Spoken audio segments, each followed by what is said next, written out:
What is up, folks? Welcome to another edition of Billy the Kid's No Bullshit Toy Reviews. Today is going to be my year-end top 10 figures of 2021. And thank you so much for making it an amazing year. I broke 1,000 subs. I got to work with John Moschita and Gary Chalk, and there's some cool things in the pipeline. So thank you. I want to thank all of you. To start off my list, I do not have this figure to put in front of you. He is away in storage. My number 10 figure of the year is HasLab Unicron. Normally, I would have had that figure up way higher because the shelf presence is just mind-blowing. It is amazing to look at. My issues were, I'm not a fan of the figure in its bot mode. It just didn't do it for me. I didn't have fun with it. So I preferred Studio Cell for the bot mode. However, it is a great figure. If you can afford it, it is worth owning. It is something that, I mean, it wows people when they walk in the room. So it is going to make that top 10 list, but it will be at the bottom of that list. Number 9 is just another figure that I'm going to have to present a photograph of, and that is the Joy Toy Legion Fear Assault Mecha. That was sent over from Tim Reagan and the Transformers Game Group, and that figure was out of my realm. It was something that I didn't think of, and it just impressed me so much that that Joy Toy line impressed me so much that I had to put it on there, and it's totally worthy of that number 9 spot. So Joy Toy figures are awesome. I love them, and I'm trying to figure out how I can start collecting them and not break the bank. So next up, number 8, and it would have been higher if I felt safer when I was playing with him, but number 8 is Lord Zed from the Lightning Collection. And this figure is a beautiful representation of the character. It's well made. It is fun to play with. It's just, I was so worried about these little blue pieces and, you know, things like that. Just little tiny things with the plastic itself. So because of my fears, I just couldn't keep Lord Zed any higher than the number 8 spot. All right, but he is a wonderful figure, and if you can get him, I definitely recommend him. Number 7 is a figure that would have been number 3 if the alternate mode was a little bit more fun to get to and was a little bit better looking. But number 7 is the new Age Darius, and it is the only Legends scale figure, core class figure, smaller transformer that's going to make my list. And he makes the list because he really had me contemplate leaving the Masterpiece game. This figure's robot mode is so fun and so photogenic that I was just, my mind was blown. This is a great figure at the price that it goes for. I believe it's around $70.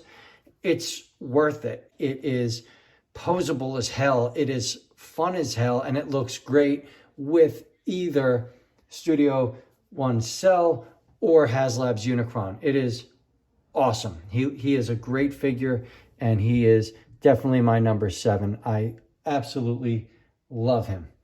For number 6 was another figure that surprised me, and this came from one of my subs, Jeff, and he's a wonderful guy, and he's really become a great friend of mine over the last year or so, and that is the Lightning White Ranger. This figure is beautiful. It looks like it jumped off the screen. It's fun to play with. It impressed me so much that it got a space on the shelf, and my space is limited.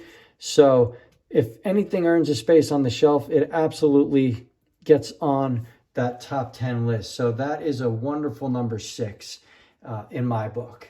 We're into the top 5, folks, and these are figures that I haven't been able to put down. These are figures that all year long, they've just, every time I mess with them, they leave me mesmerized, or I find something else that makes me just want to play with it again.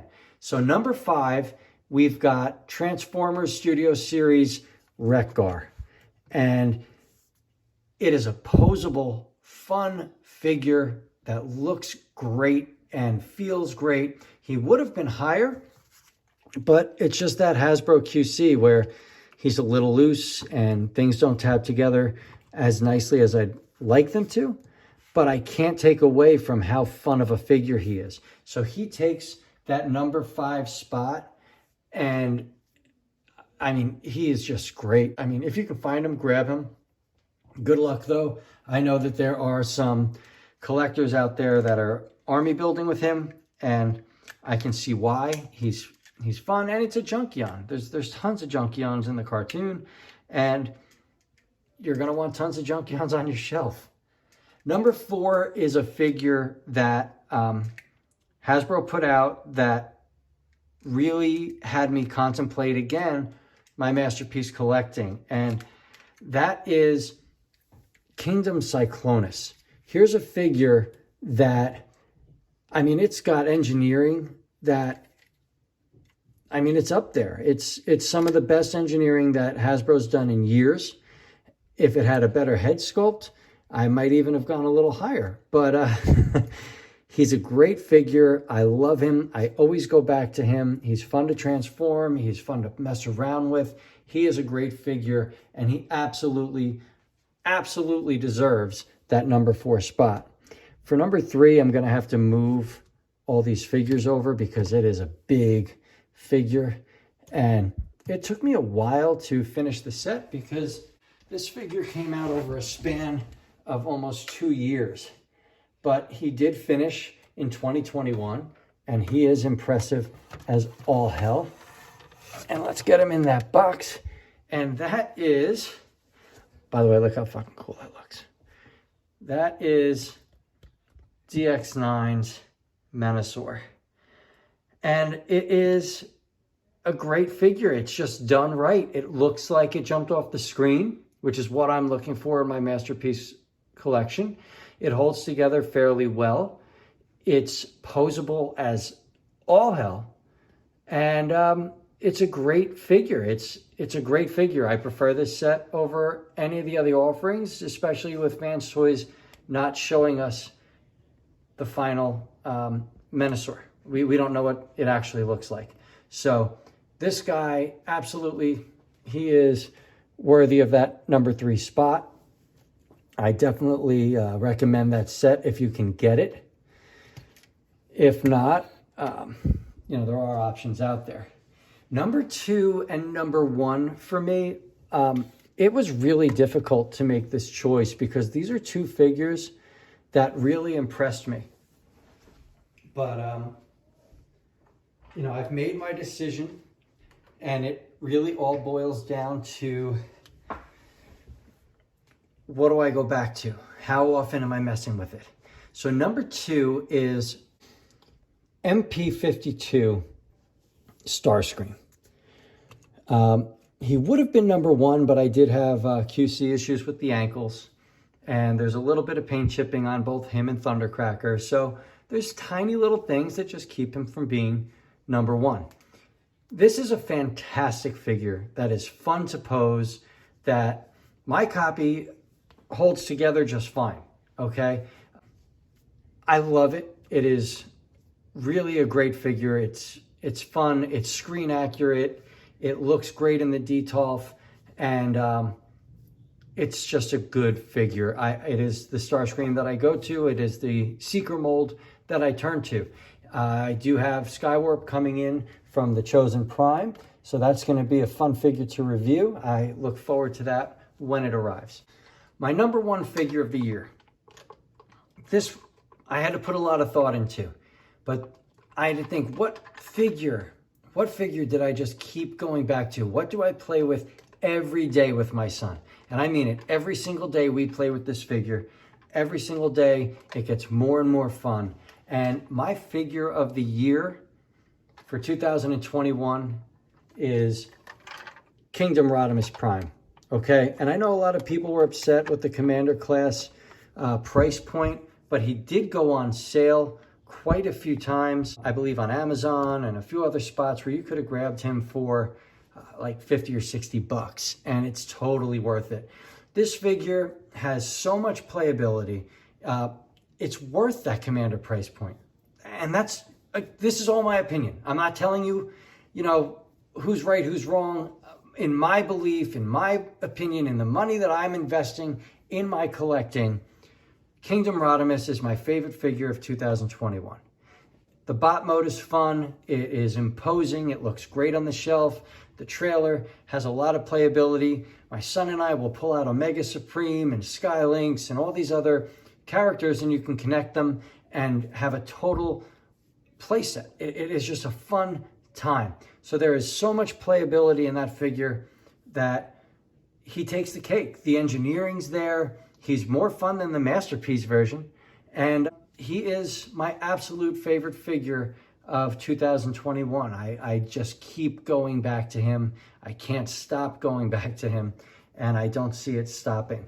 Now, there were tons of great figures this year. There were tons. And it was hard to make this list. It was hard. But I needed to base my decision on what I enjoyed. So that's what this is. This is my list of 2021. And I hope you like it. I hope you agree. If you don't, that's the beauty of being a toy collector. There's so many wonderful options for us. Either way, thank you for the most amazing 2021. I look forward to 2022. I already have figures prepped and ready to go. So we do have some awesome reviews coming up. I would like to thank my sponsors, St. Mark's Comics, for making a lot of these reviews happen. As well, Transformers Game Group. I spend a lot of time there, and I win a lot, and a lot of my reviews do come from that site, and I can't recommend them enough. I do have a lot of other people out there that send me things every once in a while, and they know who they are. They know the support they've given me over the last few years, and I do greatly appreciate them. They know they can reach out to me on Facebook Messenger. They know they can reach out to me on Instagram, and I will always talk back. I will always have a conversation, not just about toys, but as friends, as brothers. I really do appreciate the bonds that we've made over the years. So to my subs, to my Patreons, to the people that just come on and watch me talk about fucking toys, thank you so much for the incredible 2021. Let's have a glorious 2022. This is Billy the Kid signing off.